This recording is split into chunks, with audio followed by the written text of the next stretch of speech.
Assalamualaikum warahmatullahi wabarakatuh. Halo semuanya, perkenalkan nama saya Yunfil Azizah. Saya dari kelas 12 IPA 4 nomor absen 36.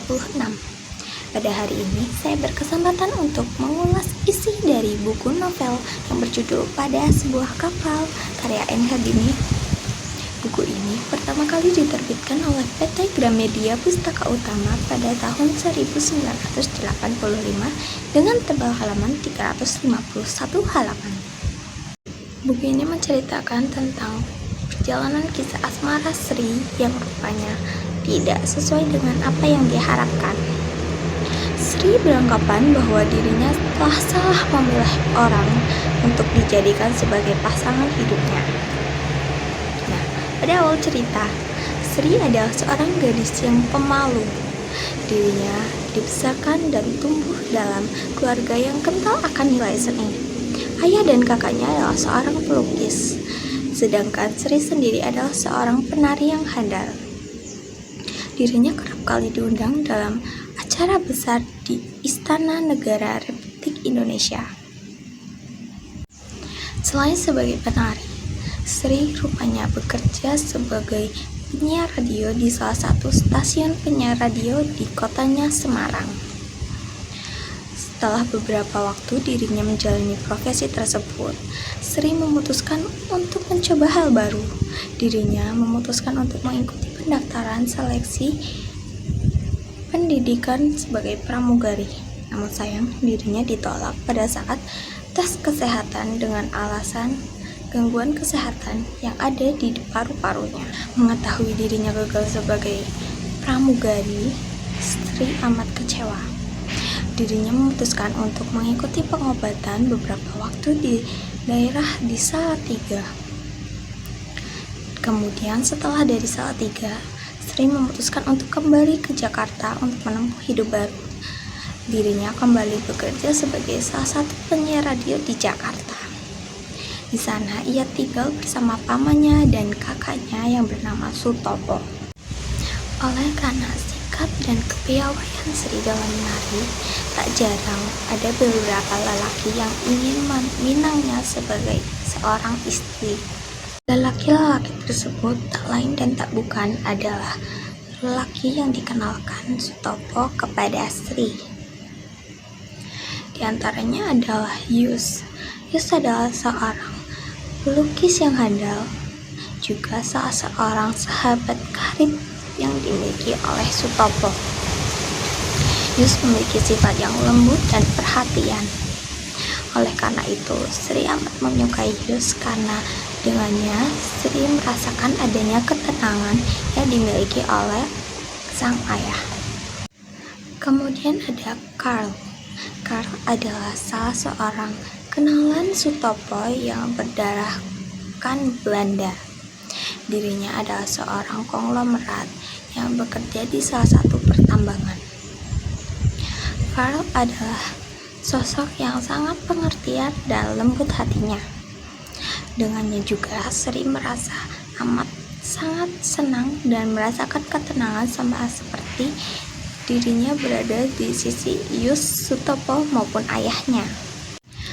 Namun di antara dua pilihan tersebut, Sri memutuskan untuk tidak memilih salah satu di antara keduanya.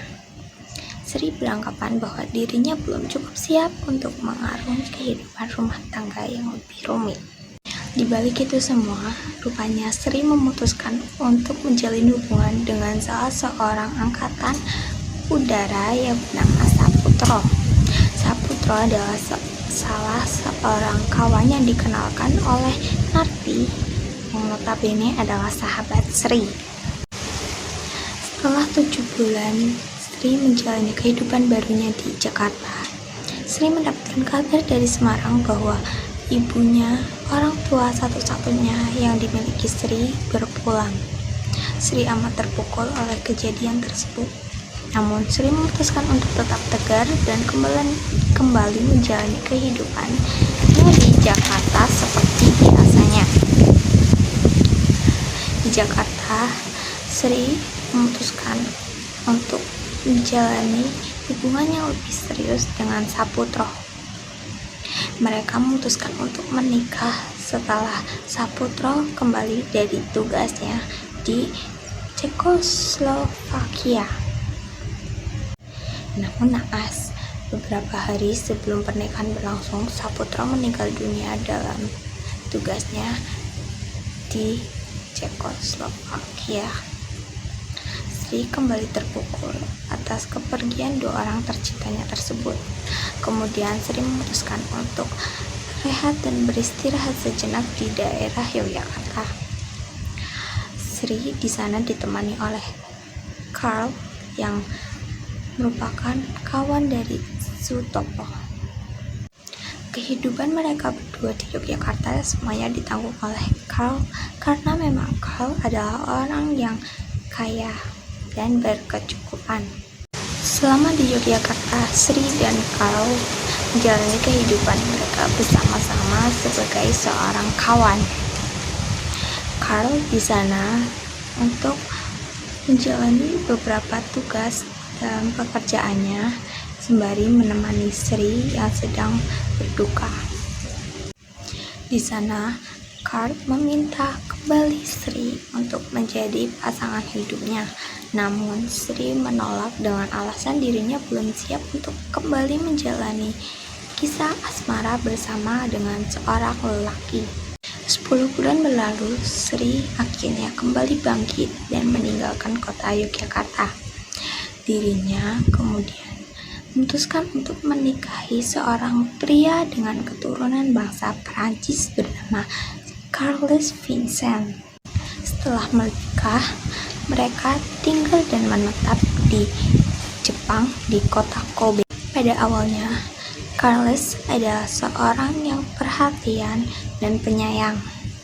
Hal tersebut membuat Sri yakin untuk menjalani kehidupan rumah tangga bersama dengan Carles. Namun, setelah pernikahan dilaksanakan, sifat Carles berubah 180 derajat. Carles kerap kali marah-marah dan berperilaku kasar kepada Sri. Hal tersebut membuat Sri muak dan membuat dirinya tidak betah lagi bersama dengan Carles. Namun, setelah 1 tahun menjalani bahtera rumah tangga, mereka dikaruniai seorang anak perempuan. Namun, anak tersebut tak menutup kemungkinan Sri untuk tidak menggugat cerai Carles. Namun, Carles menentang keras perceraian yang diajukan oleh Sri. Carles beranggapan seperti itulah dirinya dan dirinya tidak bisa diubah. Dirinya juga amat sangat menyayangi Sri dengan apa adanya. Carles terus saja memohon kepada Sri untuk memikirkan kembali persoalan tentang perceraian rumah tangga mereka. Dengan perasaan yang lelah, Sri memutuskan untuk mengikuti apa yang diminta oleh Charles. Mereka kemudian memutuskan untuk bepergian beberapa saat di benua Eropa. Namun Charles memutuskan untuk mereka pergi menggunakan transportasi yang berbeda. Charles memutuskan untuk pergi sendiri menggunakan pesawat terbang, sedangkan Sri dan anaknya pergi berdua menggunakan kapal pesiar yang menempuh waktu perjalanan selama 22 hari. Selama perjalanan di kapal pesiar, Sri bertemu dengan seorang komandan kapal atau nahkoda kapal bernama Michel.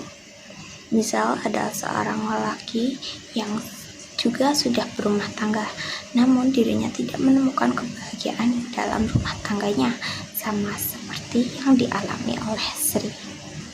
Mereka kemudian terikat oleh hubungan terlarang. Seiring berjalannya waktu, hubungan Sri dan Michel semakin dekat. Walaupun Sri sudah turun dari kapal dan kembali pada suaminya, Carles, namun mereka tetap saja berhubungan menggunakan surat. Selama berpisah, Michel mengalami kerinduan yang amat sangat terhadap Sri. Hal itu sangat berbeda dibanding perasaannya dengan sang istri, Nicole. Dari surat-surat yang dikirimkan oleh Sri. Misal mengetahui bahwa Sri sekeluarga telah kembali dari berliburnya di Eropa. Mereka telah kembali dan menetap tinggal di Kobe, Jepang. Misal kemudian memutuskan untuk pindah pekerjaan ke Jepang. Dirinya memutuskan untuk pindah karena ingin berdekatan dengan Sri selalu.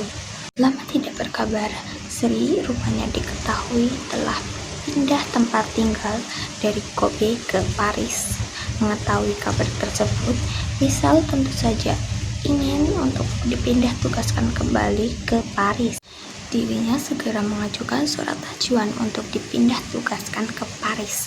Hal itu tentu saja disetujui oleh atasan perusahaannya. Di Paris, Misal kembali dipertemukan dengan Sri.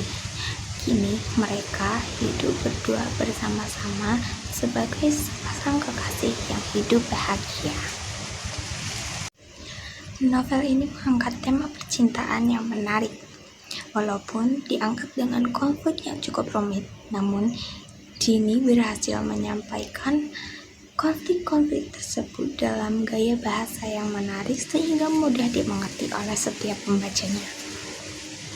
Untuk alurnya sendiri, buku novel Pada Sebuah Kapal karya Ena Dini memiliki alur maju mulai dari Sri kecil hingga Sri yang menjalin kisah asmara dengan Misal.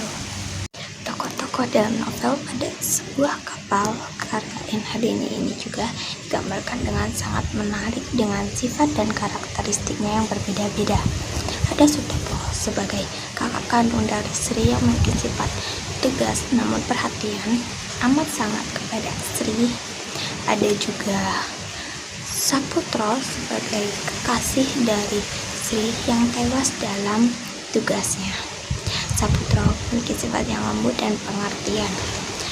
Ada Charles sebagai kawan Sutopo yang berdarahkan Belanda, memiliki sifat yang sangat ramah dan pengertian. Ada juga Carl Vincent yang digambarkan sebagai suami sah dari Sri yang memiliki sifat keras dan egois. Ada juga tokoh Misal yang memiliki sifat lembut, pengertian, dan amat penyayang terhadap Sri. Jadi sekian itu saja ulasan yang bisa saya sampaikan dalam buku novel Pada Sebuah Kapal karya Ena Dini. Semoga ulasan yang saya berikan hari ini dapat membantu teman-teman semuanya. Oke, sekian dan terima kasih. Wassalamualaikum warahmatullahi wabarakatuh. Dadah.